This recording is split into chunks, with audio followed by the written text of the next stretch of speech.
Assalamualaikum warahmatullahi wabarakatuh. Halo teman-teman, perkenalkan nama saya Alhamdulillah dari Prodi Komunikasi dan Penyiaran Islam, tepatnya jurusan Dakwah dan Komunikasi Islam Sekolah Tinggi atau Islam Universitas Bengkalis. Kali ini saya mengajak teman-teman untuk melihat situs-situs sejarah yang ada di Bengkalis. Yuk sama-sama kita lihat.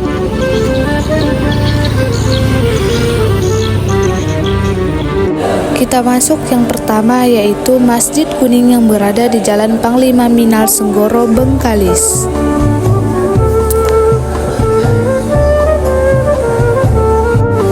Masjid ini merupakan masjid pertama di Desa Senggoro. Menurut Haji Basyuni, masjid ini dibangun tahun 1500-an.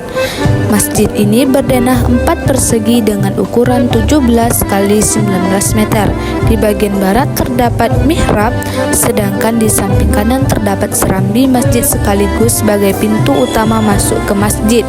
Masjid ini beratap seng dengan 2 kubah. Pertama kubah pada bangunan utama dan kubah pada mihrab. Pada ruang utama terdapat mihrab yang di dalamnya terdapat mimbar yang terbuat dari kayu. Bangunan utama masjid ini ditopang oleh 4 tiang utama yang berbentuk segi 8. Beginilah kondisi tempat mengambil air wudhu di Masjid Kuning ini. Masjid Kuning ini dibangun oleh Allahyarham Panglima Minal. Masjid Kuning awalnya berdiri hanya berdinding papan. Bangunannya pun sangat sederhana dan kecil. Setelah masjid dibangun, ditanamlah 2 batang kenanga. Kenanga di sebelah kanan ditanam oleh Panglima Minal, di sebelah kiri ditanam oleh istrinya, yaitu Buyut. Masyarakat Bengkalis percaya bahwa Masjid Kuning memiliki kekuatan mistik. Menurut cerita yang beredar, masjid tersebut dijaga oleh makhluk gaib yang tak jarang menampakkan diri kepada orang-orang tertentu. Masyarakat setempat menjadikan masjid bersejarah itu sebagai tempat beribadah sholat 5 waktu, termasuk kegiatan ibadah di bulan Ramadan seperti saat ini. Seperti namanya, selain desain luar masjid berwarna kuning, warna interior masjid dihiasi warna serupa. Begitu juga warna pembatas syaf pria dan wanita ketika melihat bagian luar masjid. Pada bagian kiri masjid terdapat taman pemakaman.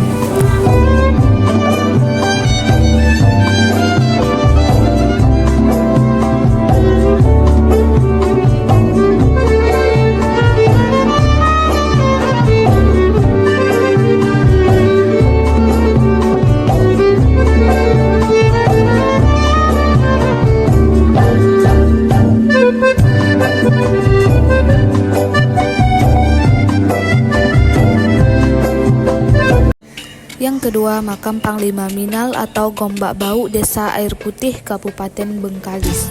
Makam Panglima Minal terletak di kompleks pemakaman keluarga yang di sekitarnya terdapat ladang yang ditumbuhi oleh pohon durian. Menurut sejarah, pada masa pemerintahan Sultan Siak Jalil Ramad Shah, Panglima Minal meninggal sekitar tahun 1700 Masehi. Panglima Minal ini merupakan salah satu panglima kerajaan Siak yang bertugas menjaga keamanan di Selat Bengkalis. Lokasinya berjarak kurang lebih 150 meter dari jalan raya Panglima Minal dan berjarak 3 km dari Pasar Bengkalis. Makam Panglima Minal dan istrinya terletak dalam satu jirat. Nisan pada makam tersebut berjumlah 4 buah, 2 pasang. Nisan pada makam ini terdiri dari 2 bentuk. Nisan pertama berbentuk bulat untuk pria dan nisan yang kedua berbentuk pipih untuk wanita. Ukur tinggi nisan adalah 0,65 m. Jirat makam terbuat dari bahan porselin berwarna biru muda. Menurut masyarakat setempat, makam Panglima Minal selalu dikunjungi para peziarah dari berbagai daerah untuk meminta berkah pada hari-hari tertentu.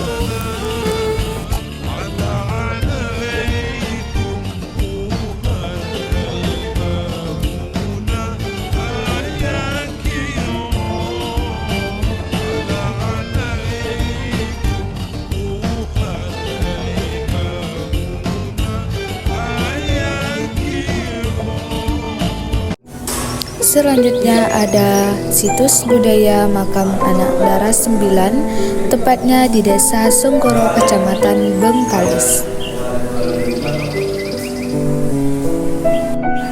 Sejarah makam Dara 9 yang berada di Desa Senggoro, Kecamatan Bengkalis, Kabupaten Bengkalis, Provinsi Riau, sangat erat kaitannya dengan cerita masa lampau.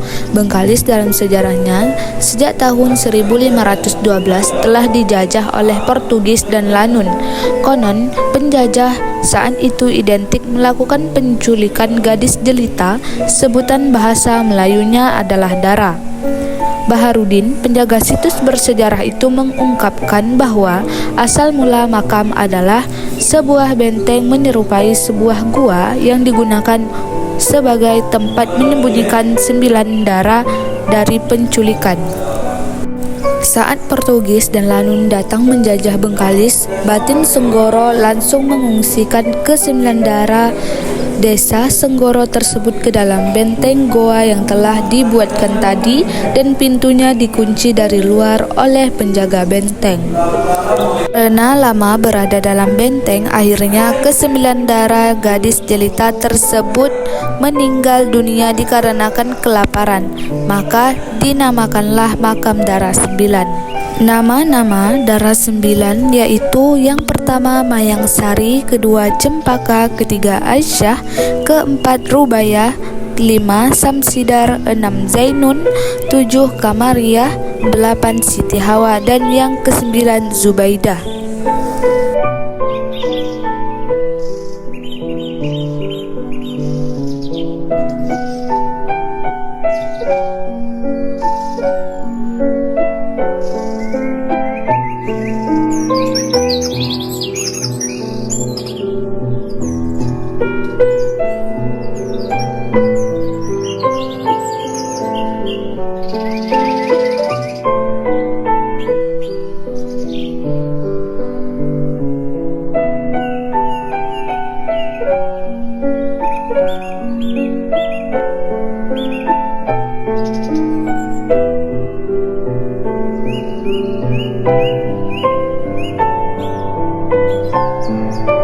Situs sejarah yang selanjutnya adalah Tangki Belanda yang tepatnya bertempat di Jalan Sudirman, Kota Bengkalis, berada di kawasan strategis tepat di pusat kota.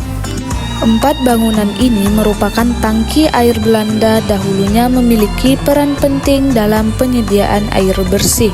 Kawasan pelabuhan tersebut terutama di sekitar sungai yang berada persis sebelah pelabuhan tersebut pada masa Belanda merupakan kawasan perbengkelan kapal Belanda. Makanya sungai tersebut kini dikenal dengan nama Sungai Bengkel. Tangki air bersih yang sampai sekarang masih ada di sana sudah dibangun sekitar pertengahan abad ke-19 lalu. Gunanya untuk menampung air bersih keperluan bengkel kapal di sana. Selain keperluan bengkel kapal, air bersih dari tangki ini juga digunakan kapal-kapal yang singgah.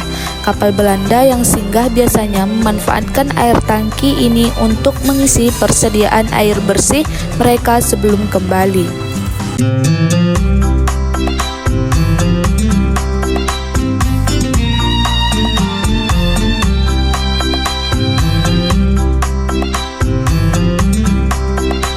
Yang selanjutnya adalah situs Huis van Bewaring Belanda 1810. Bangunan Huis van Bewaring ini dibangun pada tahun 1810. Dulunya berfungsi sebagai penjara untuk memenjarakan raja, tokoh masyarakat, yang siapa saja yang menentang penjahat Belanda.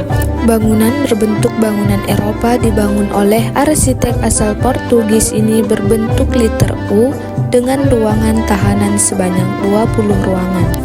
Dulunya bangunan ini terdapat 25 kamar tahanan, tapi setelah direnovasi oleh pemerintah Provinsi Riau, ada ruangan yang dirobohkan dan dijadikan kolam taman di tengah kamar tersebut. Jika taman di depan bangunan ini yang dibangun Dinas Pariwisata, sehingga tiap akhir pekan atau pada sore hari banyak warga yang duduk santai di taman ini. Penjara ini yang dibangun oleh Belanda pada masa pemerintahan Asisten Residen E.H. Doorleben.